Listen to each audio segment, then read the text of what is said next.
About 5 years ago, I picked up my Ibanez GSR 205 from my local guitar store. All I really wanted was a 5-string bass to kind of up the production on my music. I really wasn't having any real bass guitar, it was all fake bass.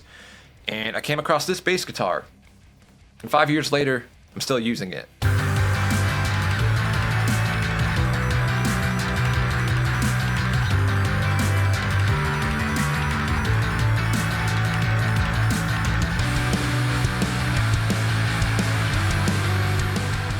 Very impressed with a guitar that is under $300. If you look on Sweetwater's website right now, it's about $280 as of shooting this video. And for the price, I don't think you could go wrong with this. This is a fantastic bass overall. Perfect amount of controls for me personally. Once you set it up yourself or get it set up to your liking, it's a easy to play bass. It stays in tune relatively well.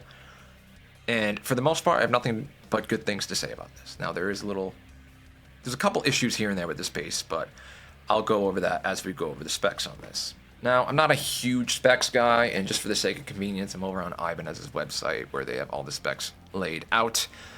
I'm not going to go over everything. Like, I don't care about the neck wood, the body wood. I really don't give a shit about that, even the frets. The bridge, unfortunately, I do have to care about. This B15 bridge seems to have not a fatal flaw, but a bit of an issue where the screw length on here is not long enough on these last two, the B and the E, and your intonation is going to be off by the slightest bit. Now, I'm sure you can get aftermarket screws somewhere that are slightly longer, so you could get that better intonation. I just haven't gone out of my way to do it because the intonation isn't off by that much, and I'm used to working around it at this point. So it's not a deal breaker for me. It might be for you. Just want to put that out there. The neck and bridge pickups, they are, from what I can see, generic Ibanez pickups, but man, they sound good. I'm actually quite impressed. This comes with a Fat 2 EQ, which I'm not fond of. We've got the frequency response right here, and it's more or less like it's boosting bass and a little bit of treble, and for the most part, it's like dipping out 1K. A bit of 1.5K, I'd say, as well. And those are frequencies I'd usually boost, so I'm not fond of this. 1K and 1.5K is a nice area to boost, depending on what you're doing, especially for heavier genres. It just seems like the bass can cut through the mix much easier if you boost them, and it can help meld the bass with the guitars a little bit. So the good thing is, though, you don't have to use it. You can just turn it off, so it is an option. If you are looking for that more scooped 1K, 1.5K area, if you're not fond of those frequencies, then you got this Fat 2 EQ.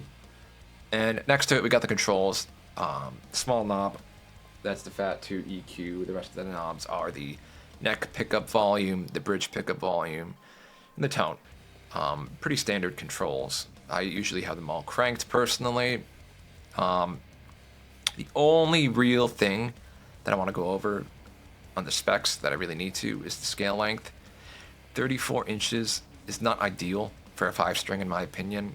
It's just enough so the B string has enough attention, but anything lower and you're going to struggle. So drop A, you're going to have a hard time on this bass. You could possibly get away with it. You can get away with, the string open and maybe the first couple frets, but that's about it. Once you start going past the 5th fret, it's going to sound wobbly and unstable. Not a good sound.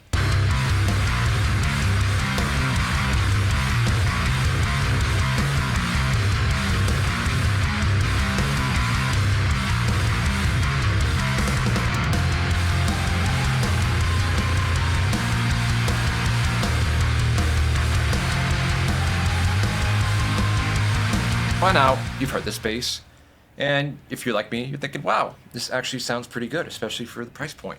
And I'd have to agree. For less than $300, you're getting a fantastic sounding bass. It plays well once you set it up. It stays in tune pretty good. And I'm kind of impressed at this price point that it stays in tune so well. Overall, I think it's a fantastic bass. I think it's a great bass if it's, your first 5-string and you're really just trying to get your feet wet, or if you really just are on a budget and want a good 5-string bass. I think this is going to have you covered. If you have any more specific questions, leave a comment below. I'll try to get back to them. Thanks a lot for watching. I hope you enjoyed this video.